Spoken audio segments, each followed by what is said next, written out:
Hey guys, what's going on? I am Alex. With me as always is Ethan, and this is Working on the Dad Pod. Let's get to work. Ethan, how you doing today, man?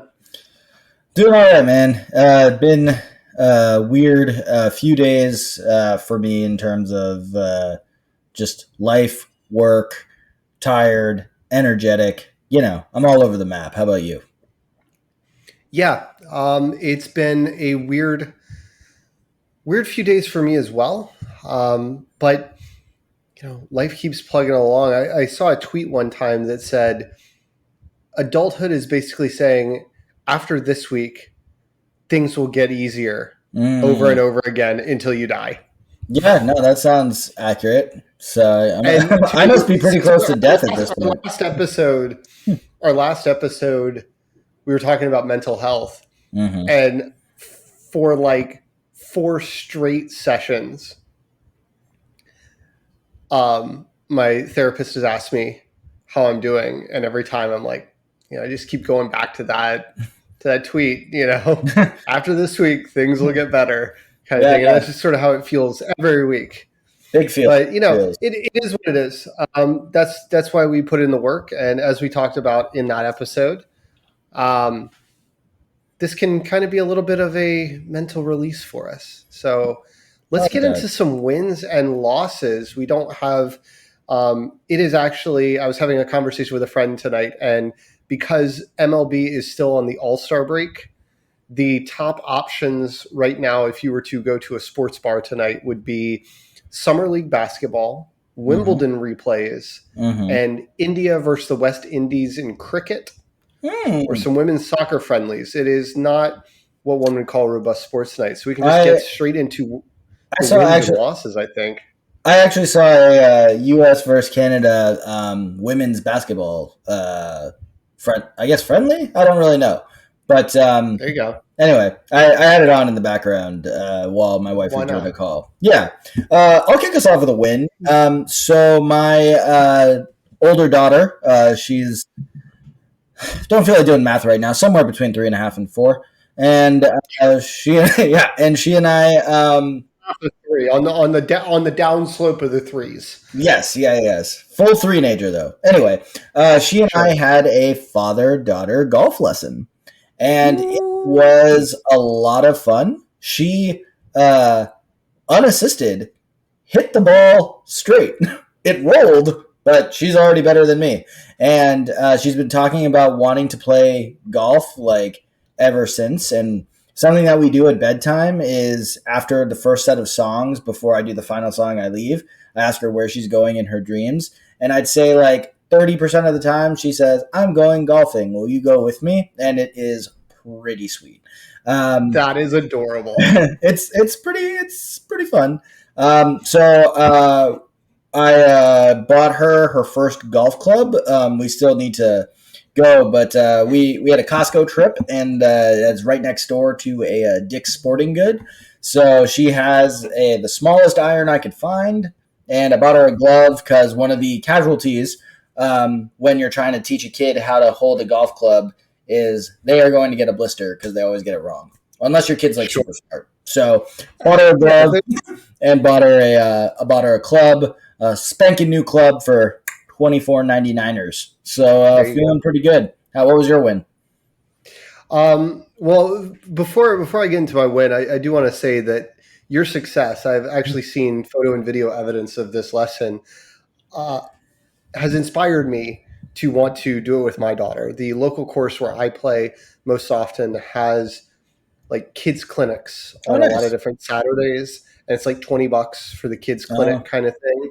I'm going to call them and sort of see what's involved. It says it starts at 4 years old, mm-hmm. which my daughter is. So that would be totally fine. I need to call them and see if I need to invest 25 big ones in kids' iron, or if we can go out there and they would have just equipment lying So, around.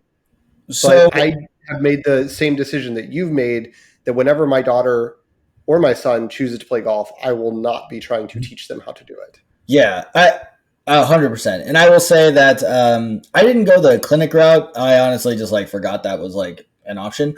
I did do a lesson with their head of their junior academy, who had been like, uh, it was $45 for a half hour, which isn't like crazy expensive, but like it obviously double the cost of $20.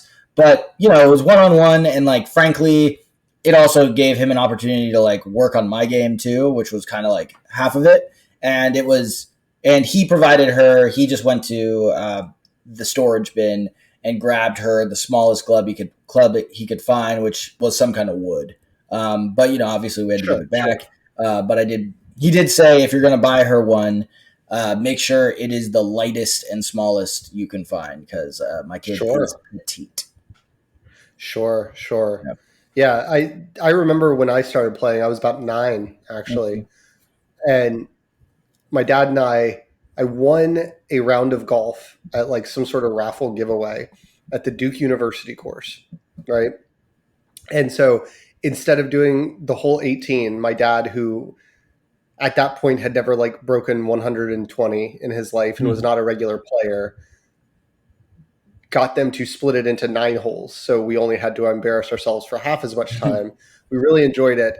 And then the next day, he signed us up for a 10-pack of lessons because he was Nice. like, I am not going to teach you how to do this. If you like it, we are going to do this right. That's awesome. So that has been my mentality. It had me beating my dad early and often. And so that's Nice. what I will do with my daughter to give her that same Yeah, reward system. for But sure. my, But get her a glove before that first lesson. You don't want to blister yeah, it. Yeah, yeah, you don't want to blister it. I will be getting her a glove.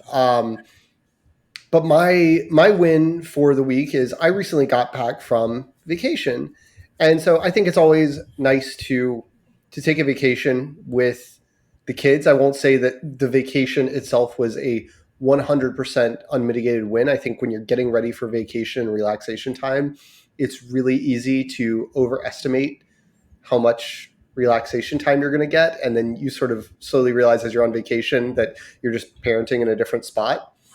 And Mm-hmm. Mm-hmm.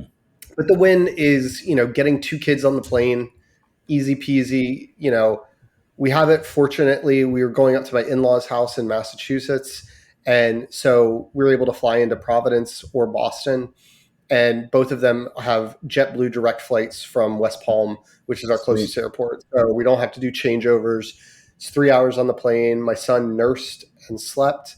My daughter with JetBlue, and they got the screens. She plugs in her headphones a lot like these, watches a couple movies. She's good to go. She's got the bladder of a camel. So she just sits there and powers through it and is like, oh, don't mind if I do cheese it. That'll segue into our later segment. So that was my win, is getting through the travel of the vacation, without any fuss, because it always feels like you're Uh, ready to try and get through the airport and security and all the things, and like this is going to be the most difficult thing. And I will say that we're flying into Providence instead of Boston. So Providence is a much smaller airport, and West Palm, for anybody who's flown into Fort Lauderdale or Miami, West Palm is a much smaller airport. So mm-hmm. dealing with smaller airports, smaller security lines, less people, less distance between gates, that was always a huge plus. Is there any greater feeling that you've ever experienced than when you make it through all of the security? You get to the gate, you sit down, and then you hear them say, "People with small children board first." So no, I actually had the opposite experience. Oh.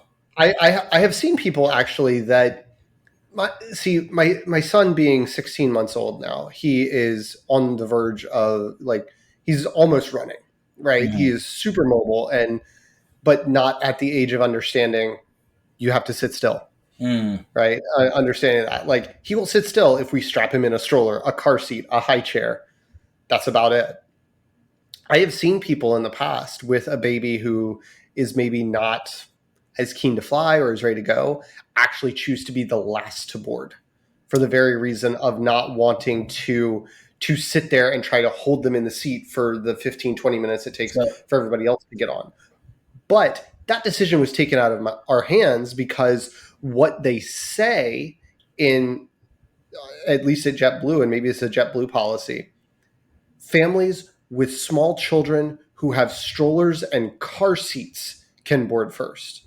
Well, my son's a lap infant, Mm-hmm. We weren't packing the stroller because we were going up to my in-laws' house. They have My one. mother-in-law drove her car up there this year, so she had the car seats. She has a stroller there. We didn't need, they were picking us up, door-to-door Mm-hmm. service kind of thing. We drove our car and parked it in long-term parking, right? Mm-hmm. So we didn't need any of that stuff. My daughter just sits in the seat, Yeah. right? So we didn't have any of that, so we didn't qualify. We just had to board with our group. So we every time we've flown, we've had that option, and we chose to take it because they wouldn't let me board first to get all of our stuff on the car seats and Right. everything, and then let my wife deal with the girls running around. It was like an all or nothing, and just with the way flights cap off overhead space and stuff, we made the decision where we'd rather try to keep her solo. And she actually enjoys just being held and like saying hi to people as they go to their seats. She's like welcomes them to the plane. So Yeah. we wanted all of our overhead stuff near us. Yeah. Like I, at our I think seat. we would probably make that decision based on the amount of stuff that we had with us because we were only doing carry-ons. Right. And that's what we Um, try to do. and so it was definitely, and then coming back, I mean, spoiler alert, my daughter's not here. She stayed up there. We left her behind. Nice, Um, nice. she stays with my in-laws for, this is the second straight summer, but stays there for 3 weeks. Just them and her, which is Wow. super nice, super awesome. So coming back, it was just my son. Right. And the downside of that was we had a middle seat and a window seat, and the guy sitting next to me he was not like a super big guy, but he was not keen on respecting his bubble. Like he was Mm-hmm. taking up the whole armrest kind of thing. You Um, guys didn't offer him either window or aisle? No, because he was part of a four-party thing, and his family had the other three seats across the aisle. So it was just sort of like we wanted the window, Mm-hmm. so my wife could conceal because she was going to be nursing a Mm-hmm. lot and all that stuff. But so he's doing that, and my son is not petite, right? Mm-hmm. Like your daughter is with golf clubs. He is topping all the charts, and so he's sitting there nursing and like kicking me on the other side, and so I'm just sitting there in the middle seat fighting for my life, you Mm-hmm. know. So it was not the most fun flight experience. But Sure. anyway, Yeah. that's not actually my loss, although it could be. What's your loss for the week? So my loss actually has nothing to do with parenting, but for the first time in my 10 years living in the DC area, I was, for lack of a better word, assaulted on the metro by metro platform by some Ooh, kids doing a little, what I can only assume is a TikTok challenge, but I'm not up to date with the youths. Alex yeah, handles our podcast TikTok. I'm unfamiliars. yeah. You posted your first TikTok for our last episode. Yeah, and then you said I did it wrong. No, reposted it. I deleted it and Yeah, reposted it because you did it wrong. Yeah, yeah. So I'm not with the youths, but without getting into everything, I was hit in the head by some teenager. Like I was surrounded by like 8 of them. They ran away. Luckily, nothing was stolen from me. I checked all my pockets and stuff. It was more just like kind of shock and awe and just sucky, Now, my wife peruses the TikTok to see if I show up, but I still wear my mask in the metro because it's pretty poorly ventilated. And as you know, this is a yeah, parenting podcast, and I have a child under the age of 1, so I just do my best because she can't sure, mask. sure. And luckily my full face won't be seen when it ends up on the TikToks. But no, that was a real bummer. So yeah. I will confess that I also tried to, knowing more details of it, tried to search Mm-hmm. for people doing this. And to give slight background, Ethan got asked a question, and then when tried to answer, got hit. Mm-hmm. And they ran off. But the question is a common one. I Mm-hmm. don't see Yeah. assault with it. I just see like embarrassing, like, embarrassing answers, right? Right. Is Right. usually what they're going for and all they're going for. Um, but I'm sorry that happened. And I Thanks, think man. it ties a little bit into parenting because, I don't want to say the parents could do better because as soon as I say that, karma will have my daughter or my son, but probably my daughter, do something that just is like, why couldn't you teach your kids better? It actually kind of segues into my loss. So we're up on Cape Cod Hmm. on our vacation, and about the second morning that we are there, my daughter asks us if she can go outside and play in the backyard. Sure. I don't Yeah. care. Play in the yard, run around. It's fine. The rules are just don't go on the street. Like the way the plot of land is set up, like the backyard and the front yard are really kind of connected and they're both facing the same street. It's more of a triangular plot of land. And so it's like just there's a fence. It's Hmm. the kind of fence that has like two long sort of logs going Hmm. across it. Not she can climb through it, over it, around it, kind of thing. But don't go past it. Well, a few 15 minutes later, we're like, okay, breakfast is ready. Where's our kid? Where's our kid? And we go outside the backyard. We're calling her name. We're calling her name, and I'm like, she said she was going out in the backyard. And so now my wife and I are calling her names, like going up and down the street, calling her name, trying to figure out what's going on because we are scared. Well, there is a little girl, 5 years old, who lives next door to my in-laws' house. Mm. And my daughter had played with her a lot last summer when she was up there, and they had played already this summer. And I'm walking down the street and I peek into their house and I see my daughter's little ponytail just bobbing up and down in their living room. And so I have to go knock on the door and say, "Hi, is my daughter here?" And luckily I had met these people as in the, across the fence kind of thing, a couple times already. And Yeah. the grandma opened the door and he's like, "She's in here." And I'm like, "Thank you." Hmm. And so I had to lecture her and say, "Listen, I don't care." She's like, "But I wanted to go play with her. I wanted to go play with her. She's my friend." And I'm like, I don't actually have a problem with that. But two things. It's 7:45 in the morning. Let the people eat their breakfast, like Hmm. finish their morning. And the second thing is you told me you were going in the backyard. Yeah. You told me Tell, you were going to tell go in you the where backyard you're and going. you staying in the backyard. And she's old enough where I'm like, I think she probably had a lapse in judgment. I don't want to assume that she walked out that door going, haha, I'm going to sneak over. But I think she Sure. walked out the door, saw her friend's house, a light bulb went off, and she was like, I'm going to see what my friend's up to. Right. The people, Yeah. the people obviously let her in. And I was just, and they were sort of like, they set the policy Hmm. and we sort of agreed both ways because that little girl showed up in our house a couple times, and we just asked the question from then on out: "Do your parents know you're here?" Right.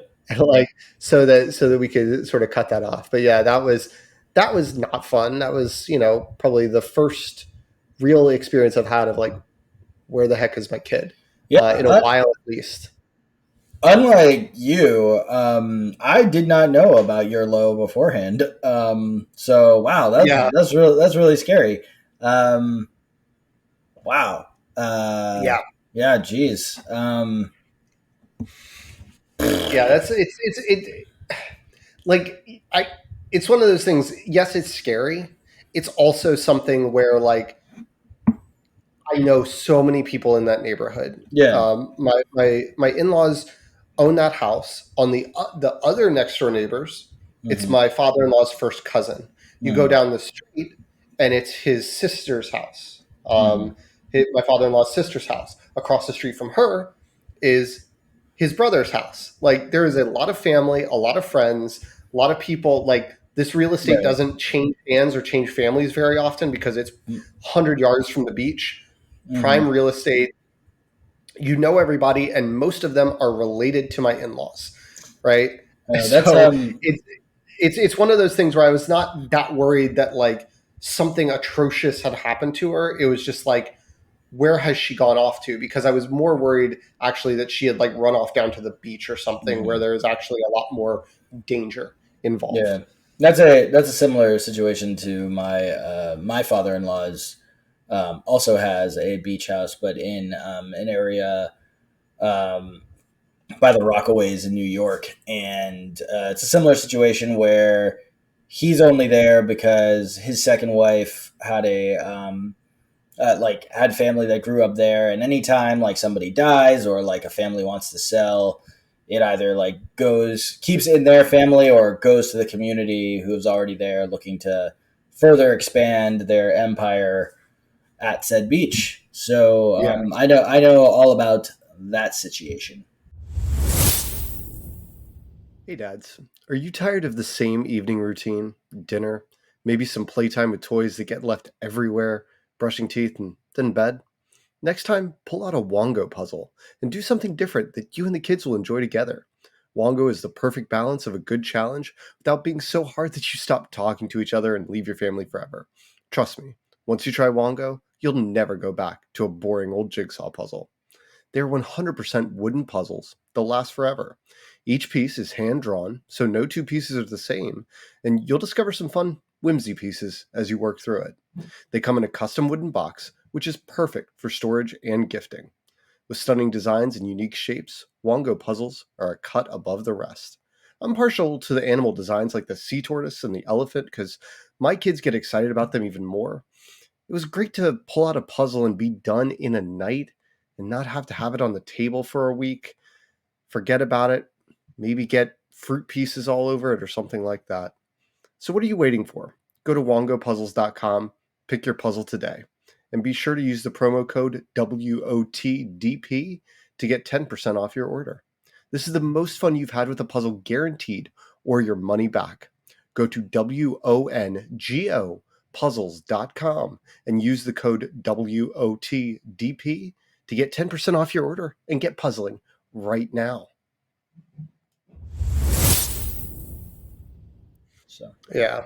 But um But anyway, let's get into the main topic for tonight, which I think is an interesting one, and it's a little broad, but I think we're going to split it up into sort of two mini segments or go chronologically here. But it's the concept of feeding your kids, mhm. spanning all the way from teaching them how to eat, because I think you and I had, from what I remember at least, had slightly different method, not anything drastic. I don't want to say it's as different as our potty training methods, or if we ever get to it, our like birth stories, right? I Sure. don't think it's that different, but I think there were some differences there um, in how we taught our kids how to eat, and then spanning up to now, especially with our older kids, and dealing with pickiness and dealing with getting them to eat a balanced diet and finding that balance, for lack of a better term, of a quality diet, but also not feeling like you're forcing them. And there's some psychology in there and a lot of stuff that we can get into. But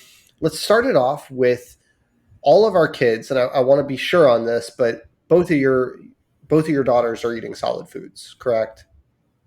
My youngest is having purees and is still in like the dissolvable teething cracker phase. She has Okay. not yet gone to like solid. Okay. Yeah. So let's start there. What is how old were your Mhm. daughters when Mhm. you started giving them anything other than milk or formula? Right. So, for our first daughter, we pretty much followed the signs given to us by the pediatrician. It's like hold the head up, showing an interest in the food, and like when you put it by their face, they don't look away based on like smell or whatever. Like Hmm. when I say show interest in food, I'm talking about like reaching the plate. Right, Um, right. so we were both home when my first daughter turned 6 months. I was working. My wife was on admin leave. It was um, May of 2020, so like still in the beginning stages of the pandemic. So we were both home, and so like pretty much right at that like 6 month point, we were practicing solids. Started with once a day, twice a day. moved up to 3 times a day, where we're introducing the allergens, consistently for the 20 to 30 exposures. But we started with purees. My second daughter got second kidded hard. But to be honest, part of that is due to the fact that she started daycare right at the start of this year, when she was 4 months old, and had zero interest in solids by then. So we didn't really get her into the solids because she was at preschool. My wife was no longer on admin leave. She was back at work. I was working from home. I was solo trying to feed both kids. So she didn't really get started until closer to like 8 months, where we were told she had to be doing something solid 3 times a day. She is now almost 11 months old, has two things of solids at preschool. One is usually a yogurt. The other is a fruit puree. And then I do a separate fruit puree or veggie, whatever, combo at dinner time, along with a teething cracker, because they dissolve. And basically, for me, it's like, feed her the puree. All right, she's no longer interested. Hand her the teething crackers. Now I get to eat my food, and she's like Yeah. kicking around with the teething crackers. Yeah. But yes.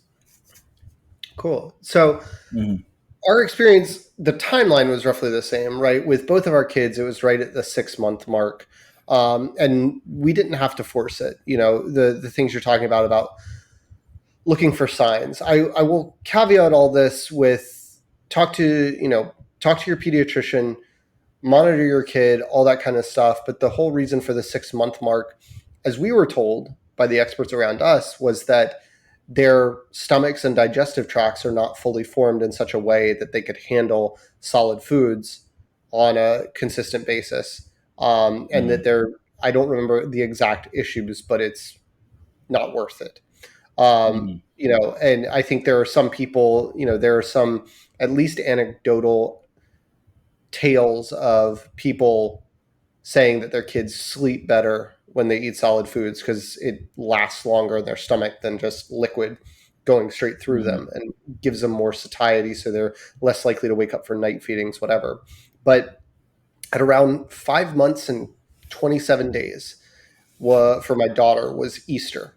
And I remember this because we were at Easter lunch with my family, and she was just, you talk about looking for signs, like she was trying to crawl into the plate, like she Mm-hmm. wanted it. One of the signs that you can see is like you bring the food up to your mouth and they're just like Right. following it. She was doing that to a T. And we had roasted butternut squash, and so it was pretty soft. And my wife just started giving it to her, and she was like, this is great, more please, Mm-hmm. more please, Mm-hmm. more please, more please. And so we did the same thing of slowly introducing foods to her. For the first week or so, it was a lot of butternut squash cubes. Now, the one thing I will say is we, with neither of our children, ever did purees.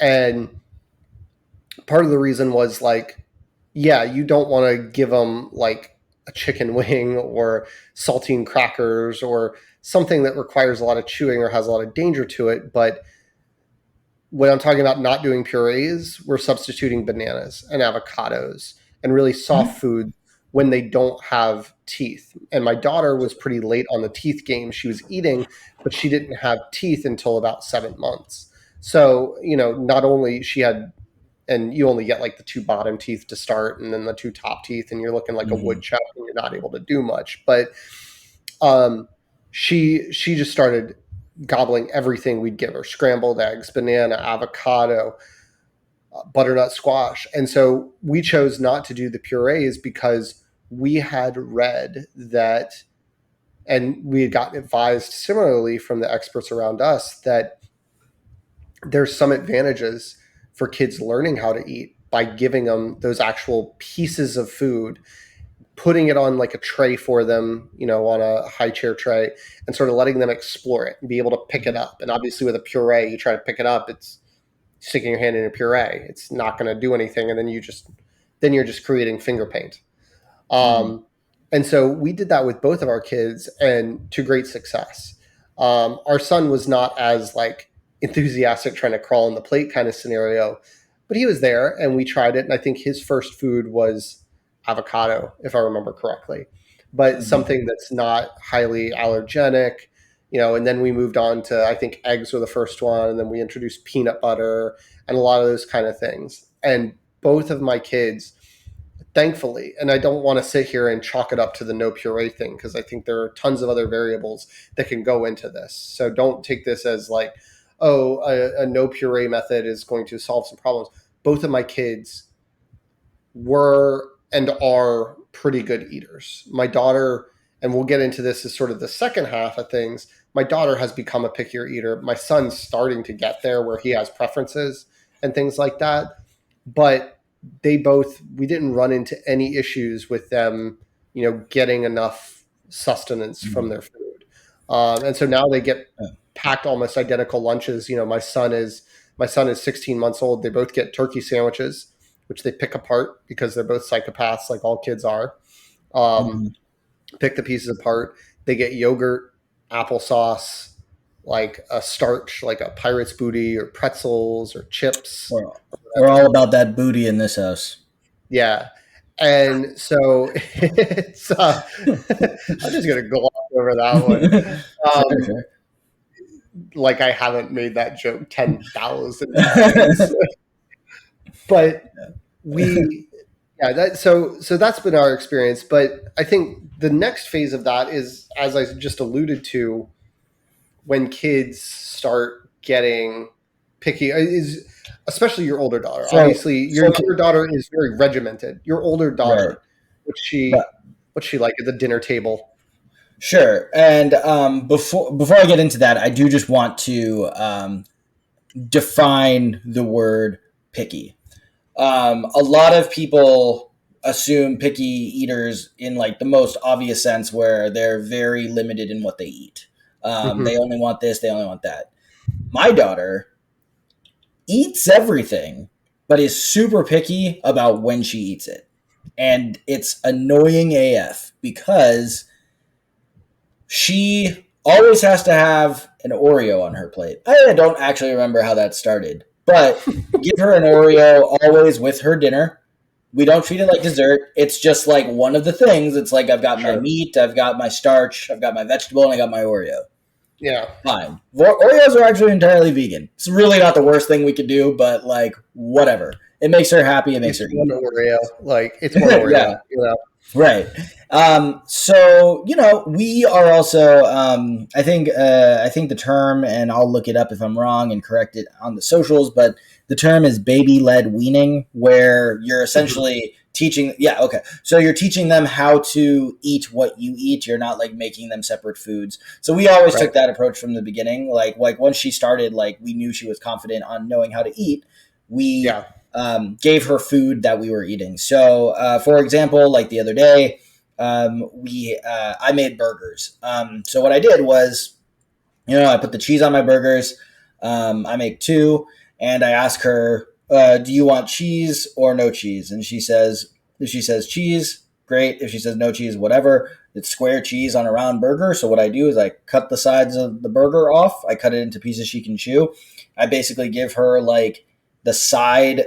I'd say like 8 equal sized pieces of burger. I'll cut another side off just to be in case she wants more. I put it on her plate in addition to the starch we have, the vegetable, and we have learned that if we give her smaller portions, she's more likely to eat it all. And we're slowly, gradually, like making these portions bigger, but it is a lot of negotiation, like you led with up front. So she's got her Oreo, she's got her 8 little pieces of burger, she's got a couple French fries that we like bake ourselves, and then it's usually some kind of like mushroom vegetable hash I throw together. That's all on her plate, and it's like have some of the vegetables, have the burgers on your plate, and then once you eat those, you can have more fries. And then we'll start the process over again. And that's kind of Yeah. how we get her to eat stuff. And once we feel like she has eaten enough protein, because that's really where our biggest concern always is, um, is when we kind of just say like, screw it. You want to have a yogurt pouch? Fine. You want to add a bowl of cereal to this? I don't care. You ate what I made for you, and the next thing in your like second course, as if my life is just one big buffet serving to you, is not more effort on me. It's just me going to the kitchen to get you something. So we're probably a little more lenient on plate 2 than you are. But we are very much in the like, eat what I made you, and if you do well with that, like you have a little more autonomy for plate 2. Yeah, no, I feel very seen. I wouldn't say you're more lenient. I think the only difference is the Oreo. Oh, There are some smaller differences there, but yeah, we do the same thing, baby led weaning most nights. Now, granted, we do probably once a week have what we call a scrounge night, which is just we eating scrounge. leftovers because we Yeah. we just have too many leftovers and not enough fridge space. Because as I've mentioned Mm-hmm. previously, we pack all the kids' lunches and all the breakfasts on Sunday, so they're taking up some fridge space. Leftovers Mm-hmm. only have so much space to do it, and we fairly rarely get takeout, and we rarely get enough, like so we are constantly cooking and constantly have food in the house, but on those scrounge nights, my daughter will, I feel bad, you're talking about second kidded hard. On scrounge nights, my daughter will pick something, and maybe she'll pick chicken nuggets, maybe she'll pick a bowl of yogurt, and I'm okay with her picking a bowl of yogurt because we get, organic Greek yogurt. So I'm like, if I give you that, it's got 16 grams of protein in three quarters of a Great. cup. So I'm not feeling bad about There you most of the go. choices. Let's throw some fruit on there for some vitamins and minerals. But no, we're doing a lot of that. And what we have done is our system, we don't have a second plate, but our system at night is dinner and then clean up. There might be some playtime Mm-hmm. in there, but clean up. And after she's cleaned up, bedtime, like the bedtime routine of brushing teeth, going potty, getting pajamas on, and then reading stories starts at 7:35 every night. Mm-hmm. And so her snack time Mm-hmm. comes after cleanup, and that is dictated. It is an incentive for her to clean up faster to get more snack time. Like Great. understanding that relationship. If you are left with 10 minutes, you're left with 10 minutes. But there is enough time there that to clean up her toys, usually with our help, she could have up to 30 minutes, right? So it's just really variable of how much we're having to fight it. That second one, we're dictating that based on if she wants to do the thing where she's dicking around at dinner and she's just saying, I don't want this, I don't want this, and not taking a single bite, then what we're going to do is we're going to partition her plate off and say, pick a half, right? We Mm-hmm. do pick a half, give her some illusion of Have choice everything. there. She picks the Yeah. half, and I say, finish that half, and then you can have snack. And snack can be Mm. tortilla. It's usually tortilla chips and salsa. And we get Solid. medium Love this. salsa, and I'm shocked that this little girl just like down salsa. And it's sometimes it's like I need a cup of milk, but like Our, our daughter will sometimes take a bite of like a spicy chicken wing where I'm like trying to tell her, no, no, no, it's too spicy for you. And she'll take a bite and she'll be like, yeah, I like that. And then she'll like eat a bite of mac and cheese and be like, this is too spicy for me. And it's like, what are yeah, you talking about? Like, do you even know what words you're saying? Anyway, yeah. sorry. Yes. So it's slightly different in the details, but it's Yeah. fairly similar. Of like you have to eat a certain quantity. We're less on the finish your plate kind of thing because I think for her, there's like a mental block of like finishing the whole plate. It doesn't matter if we put 2 ounces or 2 pounds on there; it's going to Sure. feel like a mountain for her to So climb. So I do want to clarify we're like not strict on like the finish your plate. It's more of like make sure you have some of everything we gave you before Yeah. you just have cereal again. So Kind of thing. yeah, and speaking, that reminds me of one thing that we try to do pretty often. We don't always do it depending on, like let's say I'm making a pasta dish and everything's in Mm-hmm. one pot. I won't do this. But in a lot of cases, if it's like tacos or, Mm-hmm. meat, veg, starch kind of combo, we'll serve it family style at the table Mm-hmm.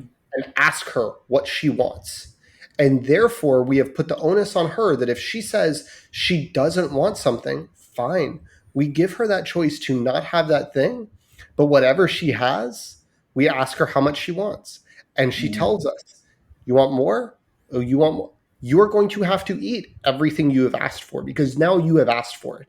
I have not dictated your serving size. And trying to teach her sort of the idea, and we're Mm-hmm. not we're So strict but not that strict about like finishing everything she's asked for because sometimes she's 4. Sometimes sure. that I want this much pulled pork, for example, is going to be like, I really like the taste of it. And then you're going to get really sick of it because you have as much as I do. Sure. Yeah, no, I feel that. And so like, for example, I asked her today because I didn't plan dinner. I said, what do you want for dinner today? And she said, noodle pasta. And I was like, great. Pasta's really easy for me to make. So I I then looked at like my wife bread and said, dough. yeah. I then looked at my wife and I said, oh, hey, we have that one pack of the like fancy beet spinach ricotta Hamburger ravioli. Let's helper. just make yeah, right. And I was just like, hey, let's like just make that with it. So that's we got the spaghetti and we got the Sure. fancy ravioli, cooked it together, and boom, like it was more than just spaghetti for us. And we I would say we do take out 1 or 2 nights a week. Mm-hmm. Um, Usually every Friday we will order pizza because I think I've said on a previous I think when we talked about morning routine and packing lunches, I said how her preschool does Pizza Friday, and we don't pay for Pizza Friday because Right. And we get Pizza Friday we for want free. nice. We don't want to do it, so we do Pizza Friday as a family, and we've tried. There's like honestly like we've had her help us make pizza. We've done the place where you get individual pizzas. Frankly, she will eat the most from the place that I like the best. So, like, honestly, it is fine to once a week order pizza from the place that I think is the best pizza in Silver Spring, Maryland. So that's what we do. And shout out to Italian Kitchen on Fenton Street. And yeah, they are not a sponsor, but I would love it if they were. um yeah, I mean, like, I would personally prefer not the pizza, but the sponsorship to come from something that has chains in Florida. But Sure, we could whatever. both get in on it. But yeah, my daughter also loves pizza, but she is a huge fan of just pepperoni pizza, which there's nothing wrong with pepperoni pizza. I mean, it's a classic. You can't go wrong. But like a lot of times we'll go to like Blaze Pizza because it's the closest place to our house. It's quick. Mhm. I can order from an app, have it ready, that kind of stuff. Yeah, Um, but it's and like it's one price for as many toppings, so it kind of bugs you when she only gets pepperoni, right? well, no, they have a kids pizza that's like cheese or Oh, pepperoni kind okay. of thing, and like it's a special Okay. size dough. So we do that. But if we're not going there and we go to like a normal pizza place and and we're buying like a large for the family, she'll be like, I want Mhm. pepperoni. And like, okay, well, let's throw some other stuff on there. Okay, we'll only throw it on half. And like, she's not going to eat half the pizza. She might not finish off a full slice Can before she's full. And I'm just like, she will throw a fit at the concept of picking toppings off the pizza. I'm like, girl, can come on. can I hopefully blow your mind with this? So our daughter also loves like if she's just getting her own, she wants cheese, tomato sauce, pepperoni. That when I say what do you want on her pizza, she says cheese, tomato sauce, pepperoni. We have found at Italian Kitchen on Fenton Street that if we get a pizza and it's pepperoni, we also add a second topping of ricotta cheese, which adds this wonderful extra bit of je ne sais quoi to the pie. And it also blends in with the other cheese. So if you want to try to pull a fast one on your 4-year-old and spruce up that pepperoni pizza, try the Yeah. ricotta cheese topping. Yeah, Give me no, a break. I'm doing things like onions and arugula and like all Oh, sorts of sure, sure. all sorts of out there stuff. We ordered two pizzas. The the tomato sauce based pizza with pepperoni and ricotta as our topping, and then the other one we get a pesto sauce based pizza with grilled onions and mushrooms, and that has been like a fun. That has worked. She'll sometimes eat like a piece or two of that, but then like sometimes she just won't. But my Yeah. wife likes that one better. Yeah, well, my daughter has actually ordered pizza before, like at Blaze. It's been like me and her, and we've been going through the line, and she'd like order it, and Blaze like, "What do you guys want?" I'm like, "Hey, go ahead and order," and she goes, "I want just as you described it." She orders it this way. I'd like a pizza with tomato sauce and cheese and pepperoni, and she's speaking kind of softly through the glass, and the lady just sort of looks at me like, "What did she say?" Pepperoni pizza, like Right. the sauce and the cheese are standard, kid. We don't need to like order out all the different things. Like, do you think somebody's just going to give you pepperoni on crust? Yeah. I So don't we know. Anyway, but to like not derail us into a working on the sure, pizza sure. episode. Um, to bring it back, my son is starting to get into this phase, and I'm sure your youngest will get into this phase too, where he is now at the age where he can is being picky, right? But Mhm. he's not at the age where he can vocal picky as in like I want this over this, right? I know what I want. Don't just like because poor second kid syndrome. Like I was talking about on Scrounge nights, whatever big sister picks, little brother's getting too. Because I'm Mhm. not gonna like try to figure out something for the kid that can't say more than like one word at a time and not a whole Sure. lot of it, and calls every snack Nana, Sure. right? Like, Sure. and you're like, do you actually want a banana, or are you just Mhm. using that to say orange, or are you using Right. that to say pirate's booty? Like, what is Sure, it that you sure. mean by nana? And so he, so we have to do the thing, but he's now gotten into this super frustrating thing where, and I think it's just him expressing his ability to make a choice.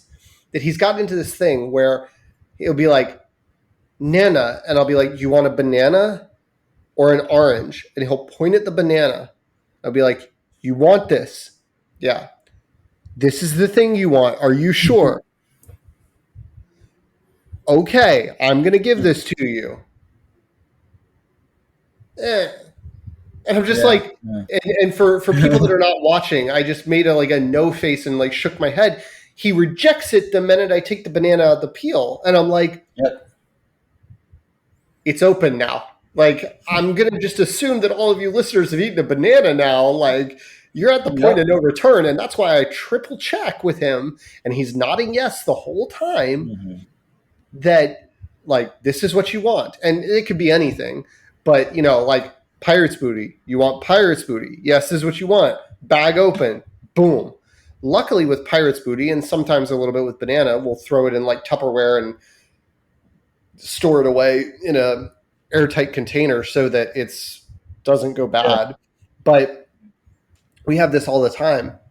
And then the last thing that bugs me about kids eating, right? The Mhm. pickiness, I think there are some ways. Like the family style seems to work because it gets our Mhm. daughter hyped up about it. Another thing that I have heard on TikTok, which Ethan wouldn't know because he's not on TikTok, but another thing that I saw a dad do, I have not tried this because my wife and I decided it would probably not motivate our daughter. But if you have a kid that has like a favorite character, like Mhm. one that they would, you know, jump off a cliff for, you can program your smart home device with like custom questions and answers. So it could be like, Mhm. what is Bluey having for dinner? Right? Mm. And then say, Bluey's having spaghetti and meatballs. It's like, wow, that's what we're Nice. having. Here's what Bluey's having. Right? You have to change that Wow. every night. You have to go in the app and change that every night. So that's another barrier of like, I don't want to So forget to change it. And then she's like, to ask him what Bluey's having. Give me 3 minutes, you know. But yeah. Wow. like that is a hack that I have heard. We just don't think that our daughter would be like, I don't care what Bluey's eating for dinner or whoever, you know, Elsa, Anna, name the Disney princess that she's infatuated with at the moment. So I don't know that she yeah. would be. that keen on it. But if you have a kid that you think that would work, I think that it is a useful tip, as So something to try. so one thing we do that will work too with our oldest is we will she'll say she's done, but then she'll say my tummy says I'm full, and then it's like okay, so you're done, and it's like well no, I want this other thing. And it's like well Yeah, then your I want tummy's a not saying you're lollipop. full. Yeah, yeah, your tummy's not saying you're full. Your tummy is you're deciding you want something else. I have a question for you though, and she's like yeah, daddy. It's like how many bites do you think are left of this? And then she likes me to count her bites. But sometimes she'll Ooh. ask me to come up with a number first. And I'll be like, I think there's like 6 bites of that left. And she'll say, no, there's 3. Count to 3.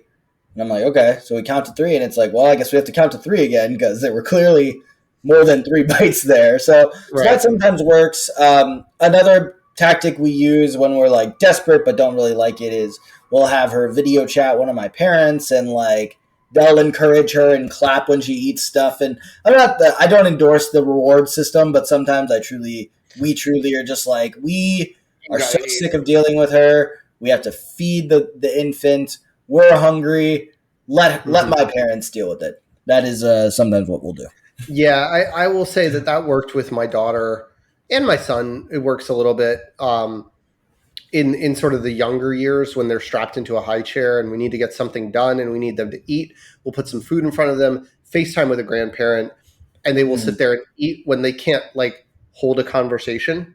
Right? Not that my Sure. daughter can really hold a conversation. We're FaceTiming with her every morning while she's on Cape Cod, and it's just like a lot of highs. Here's what I did yesterday, and then like 10 minutes of flopping around on the couch until we say, okay, we're going to go. No.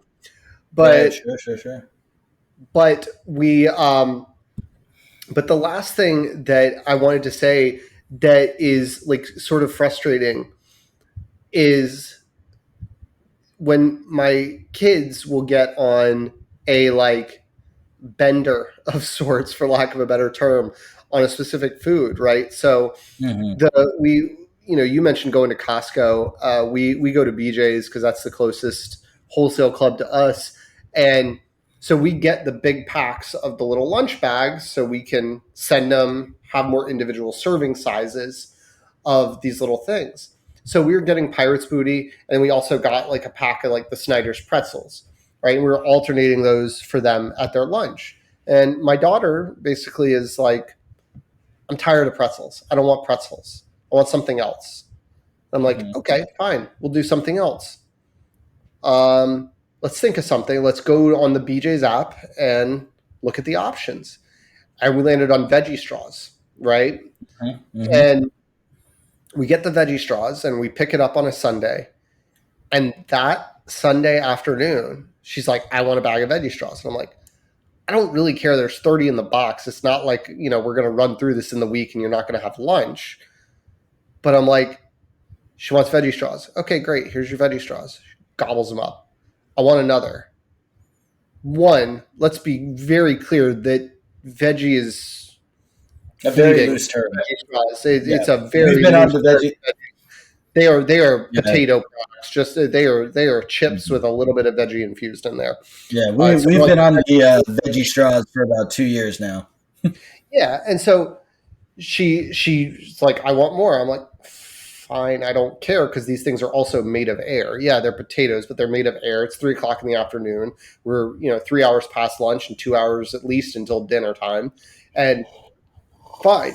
But I don't want you to just eat these things and eat these things and eat these things, and then you're sick and tired of them before the week's out.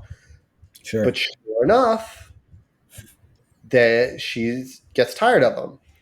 And then the Mm. other byproduct of this that frustrates the heck out of me, and then I'll let you give any other thoughts and we'll close this up because I know we're running long. But the other thing that frustrates the heck out of me is they'll open it and they won't finish it.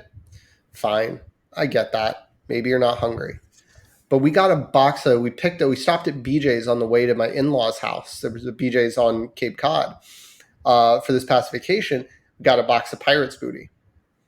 What happens is we set it on the floor because there just wasn't space there's no like pantry space to put this big box of 30 Pirates Booty bags. So my son could grab it, my daughter could grab it, and they just keep going over to the box and grabbing a new bag of Pirates Booty.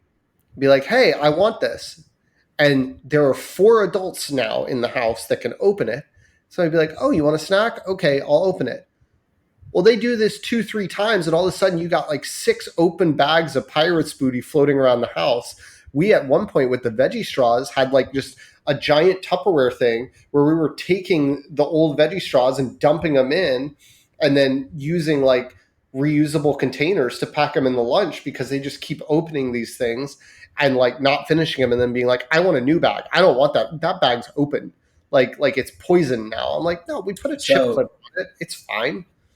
I We eat the can, tortilla chips like that all the time. yeah. So we ran into the same thing, but one thing that we do is, um, what any kind of snack we'll put in like a big airtight Tupperware, and then um, you know my daughter likes to grab like a little essentially like to go like from a Chinese restaurant like size, like where like the individual soup sizes come in. We save a couple of those, we wash those. She really likes like having them, so she grabs one of those. I bring down the Tupperware and I say, take a handful. And if she's really hungry, I'll say, take 2 handfuls. And that way she's like taking ownership over like that amount of snack, kind of like Yeah. what we're talking about with dinner. And then I seal it back up. And, we try to avoid Yeah. as many individual bags as we can. Although, honestly, the biggest culprit of individual bags in this house is my wife. So, Well, Mhm. I think we have been, I would love to get rid of the individual bags. The problem actually becomes like because of the way we pack lunches so far in advance, it's running out of containers.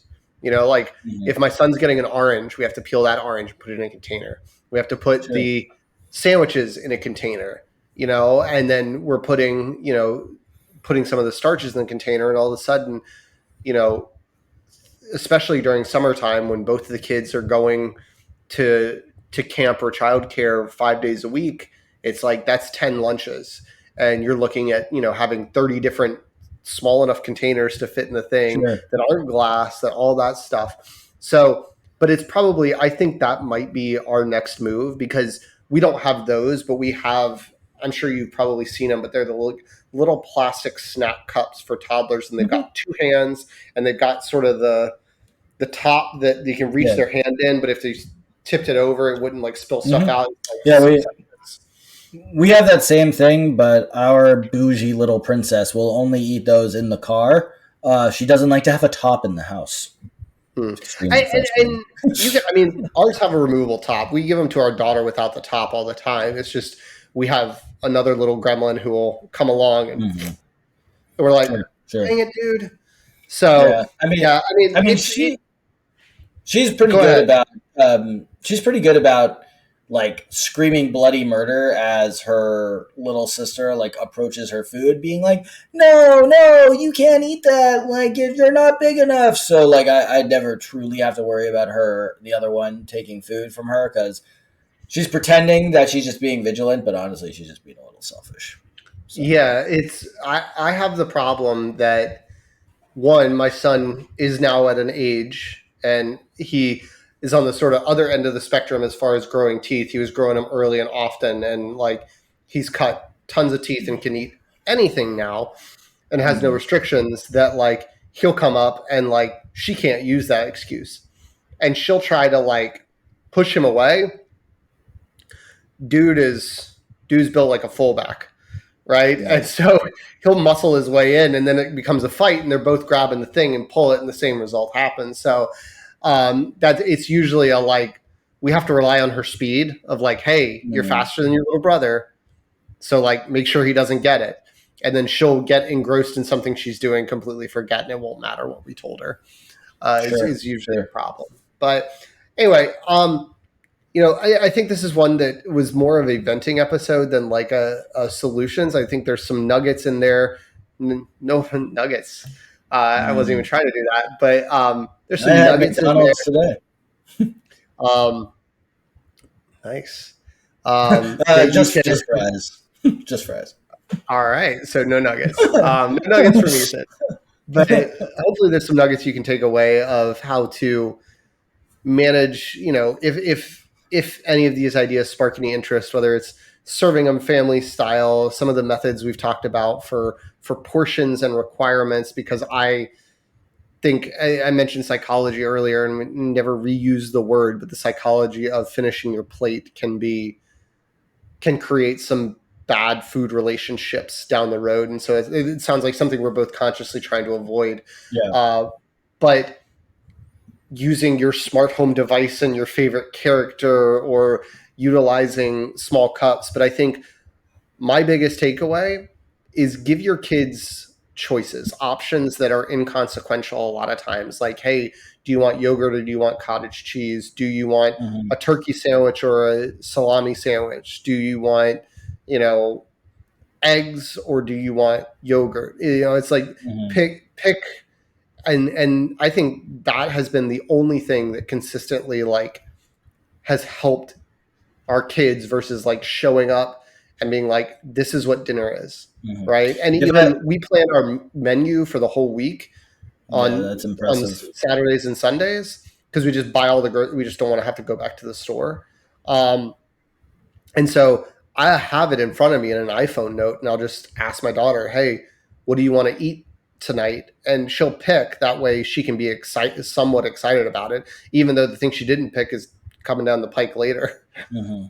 I did want to just say before we stopped, one thing I kind of skipped over in our various stages of older kid with the plate. I would just encourage anybody who's interested to Google the No Thank You Bowl as a way of just giving them some control over their plate. To sum it up, you put the food on their plate, you have a no thank you bowl. If they don't want to eat it, they can put it in their bowl. They sometimes see it and they're like, actually, I want that back. And then they take it back and then they'll eat it. Or you could be like me, once it's in the no thank you bowl, it's fair game and you end up eating. And then you have a whole discussion with your kid over the concept of the bowl and the terms of the deal. And, anyway, don't be a fat ass like me, but Google the no thank you bowl. Yeah, that's something you've mentioned, and it may be something that we try with our son. I think our daughter, playing sort of the mind games of going into the backyard and then actually going to a friend's house. I think she's a little bit past some of the psychology at this point, and so we're having to turn that corner. But yeah, I mean, it's one of those where we're trying to create for our kids a healthy relationship with food. We say this a lot on our podcast and a lot of the descriptions. We're just out here trying to do the best we can with it. So with that, Ethan, do you have anything else that you want to add on this topic? No, everybody, thank you for listening and enjoy your future meals. Yeah, absolutely. Bon appetit, guys. We'll catch you later. Bye. Bye. Thanks for working on the Dad Pod with us. Any resources that we mentioned during the show will be in the show notes.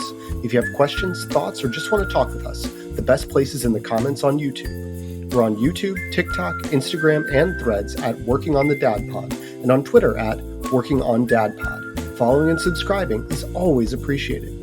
Please rate and review us. That helps get the show to new people. And if you know a dad who would enjoy our show, sharing it with them is a huge help to them and us.